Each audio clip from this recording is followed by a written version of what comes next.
Hello and welcome to another video on the Grimwood Watch Modern channel. In this video I'm going to be looking at a strap instead of a watch, and in this case the Strapcode Metabind, which basically is a Strapcode bracelet but it's got 4 rivets on it, just to basically keep it plain and simple. And the reason why I've gone and bought myself one of these is because I've been looking for a bracelet for my GMT.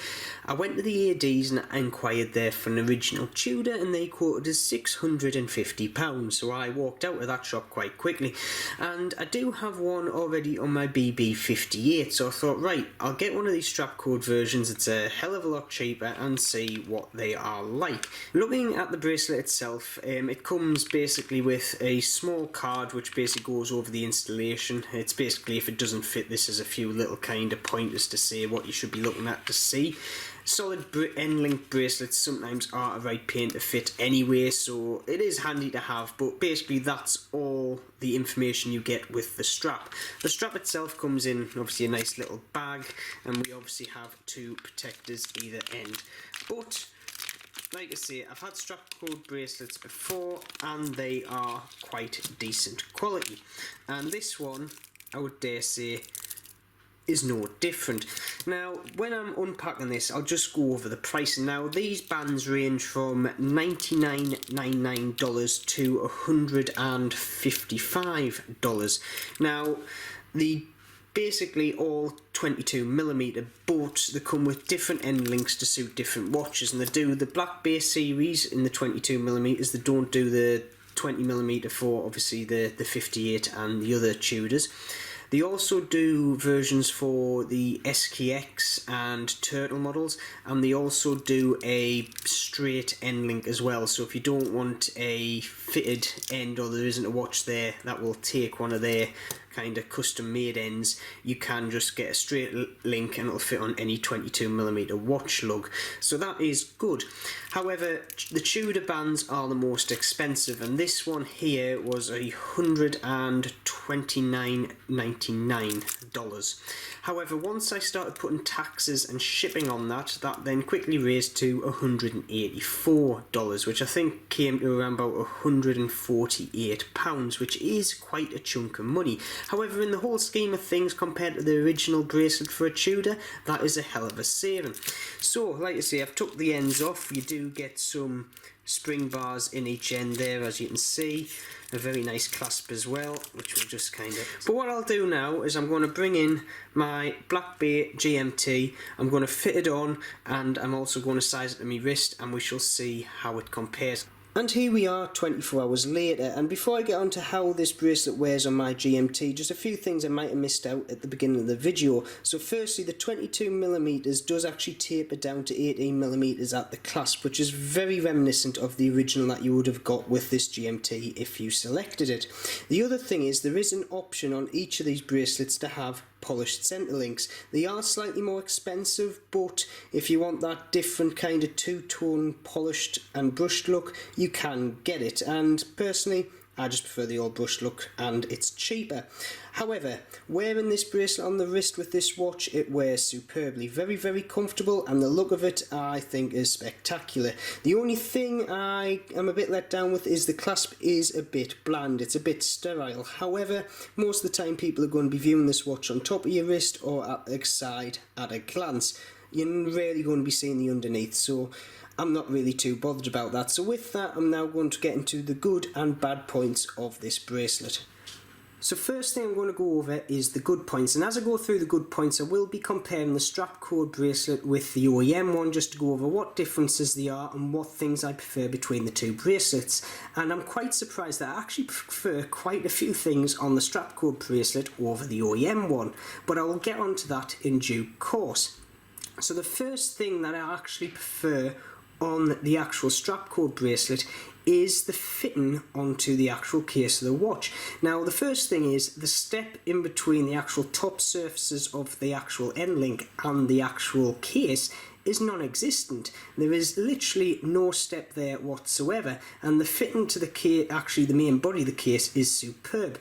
Now, if I bring in my actual BB58, this isn't the case. Now, as we can see, we've got the top surface of the case there, and there is quite a considerable step in between the top surface and the end link, which does bug me, and I have actually heard of a few other people it bugs them too.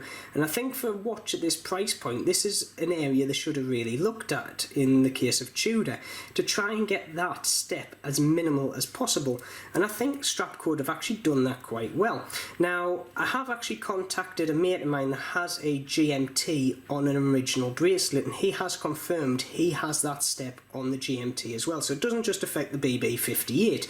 And I prefer, if that's the case, I prefer this bracelet over the original one in that aspect. The second thing I like about this bracelet is the finish, and it's not the fact I like it over the actual original, but I like it because it's a bit more industrial in my mind. The finishing, I'm not going to say is more coarse, but it's a bit more in your face. The brushing is a bit more severe. The other thing I like is the actual plates on the end for the riveted, kind of the 4 rivet sections. Because they're thicker, you can actually pick up the polishing a lot more, so it kind of makes them a bit more pronounced. And I think the difference in brushed and the small bit of polishing on the outside adds to the look of the watch, and I think it looks very, very nice. It looks very industrial, but that is just personal preference. Obviously the one on the original strap is a bit more in line with the actual vintage subs and vintage Tudors of yesterday, and in all honesty I do applaud them for that, and I do like it on the Black Bay 58. It's a bit more subtle, and I think the Black Bay 58 is a bit more subtle of a watch compared to the GMT itself. The third point I like on this bracelet is the actual rivets, and to be more precise, the removable links. Now, if I actually bring in the links I've removed from this bracelet, we can see the pins that actually fix the links together are actually 2 separate pins that don't go all the way through. And what that actually means is you can have a rounded pin, a screw-in pin on each end to actually mimic a rivet. And this is a point that actually I'm surprised Tudor haven't done, because if I bring my actual Tudor back into play here, we can see the removable part of the bracelet here is literally just a flat-headed screw with, obviously, because it's a full width screw, with a flat end on the other end, and this makes it a bit of an uneven kind of look on the edge of the watch. So we have a rivet, then we've got a flat screw, then rivet, rivet, rivet on the unremovable links. And it's the same on the other side if we bring it in. As we can see here, we have rivet, screw head, rivet, screw head, rivet, screw head, then rivet, rivet, rivet. It kind of breaks up the kind of continuity of the watch, whereas with the Strapcode version, they all look the same because the actual screw links are mimicking the actual round heads of the 4 rivets. So I actually prefer that over the original as well, which yet again I was quite surprised at. Now, with those good points out of the way, I'm going to move on to not my biggest gripe, well, it is my biggest gripe, the clasp. Now, the clasp itself overall is very plain. I'm not going to deny it is a good clasp. It's a good mill clasp. The action of it is very good for, you know, just a general run-of-the-mill clasp, but Tudor have hit it out the ballpark with their original ones on their straps. It's just with those ceramic ball bearings in there, it actually, the operation of it is absolutely superb, and that little kind of counterlever there to lift the clasp away, you're not going to beat that, I'm going to say. So the clasp on this bracelet does let it down a bit. The other thing that does let it down as well is the fitting of the clasp to the bracelet itself. Now, we do have quite a few micro adjusts on this clasp here, and that is a good point, don't get me wrong. However, I actually moved it in one hole just because I like me bracelets a slight bit tight. However, when I did that, I found that the actual, if I actually move the link out here, the actual rivets slash pins on the end link that actually goes into the clasp clash with the outer surfaces of the clasp itself. So I have to physically push that in to get it to lie flat and actually feel okay. Now, in all honesty, with the first link, that's not too bad. However, if I get into maybe the next hole, it's then going to start to interfere with the next link's rivet, which means that's then going to become more solid, and I'm going to have to try and force that in as well. And that, in my mind, is quite a big issue, because I shouldn't be having to force the actual bracelet links into the clasp to get them to kind of sit flush. They should freely move in and out of this clasp quite easily, and I think that's one point that actually Strapcode have overlooked, and that is the biggest thing with this bracelet that I dislike about it. Don't get me wrong, the mechanism does push out a bit away from the actual clasp itself, so when you actually got it on the wrist you're not going to notice it too much because you're actually pivoting back here. However, I just feel a bit uneasy kind of trying to force a link into that clasp. It just doesn't feel right to me, and yet again I'm going to put that as my biggest draw. The clasp overall, and also the fitting of those end links within the clasp. And I might actually have a look to see if I can get a kind of a clasp that actually more mimics the Tudor kind of style than this one, because it should be easy enough to change out. A clasp is a clasp, I can change it out quite easily if I can find one. So that will be next thing on my shopping list. However, overall I am quite pleasantly pleased with the actual Strapcode bracelet over the OEM one, and I'm going to then throw this into the mix. I'm going to review this strap in two ways. Firstly, on the Tudors, and I personally think as a optional bracelet for your Tudor over the OEM one, which obviously costs £650, £500 more than this one, this is a steal, and I think you'd be more than happy with it. And that's it. Basically, I got this watch at a 10% discount, so with this bracelet, I've actually bought a watch with an OEM fabric strap, a bracelet that is not too far or too dissimilar for the OEM, at the price of basically a Black Bay 58 on a bracelet, and I am more than happy with that.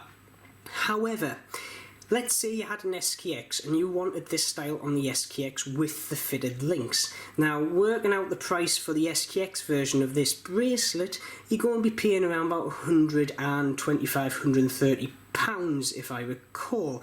And I find that's just a bit steep for a watch such as the SKX. However, people will pay that, but personally I wouldn't put that much expense into an SKX. Now, don't get me wrong, you could go with the actual straight end link if you wanted at $99.99. But obviously once you put the taxes and stuff on, it's going to be around about £110. But then you get the unsightly gap in between your end link and your watch case, which does give a slight vintage feel, because a lot of vintage watches didn't have fitted end links, but to me, I just wouldn't go for that look. It's just not me, and I don't think in the case of them watches it would be as much of a good deal compared to what it is on a Tudor Black Bay. So with that, I'm going to end the review there, and please put in the comments your opinions. Do you like aftermarket straps on a watch this expensive? Do you think it's a good thing? Do you think it's a bad thing? Or do you just think, you know, each to their own? As always, if you've liked this video, please subscribe and also hit that bell icon so obviously you get notifications when I put a video up. And as always, keep safe, and I shall see you soon.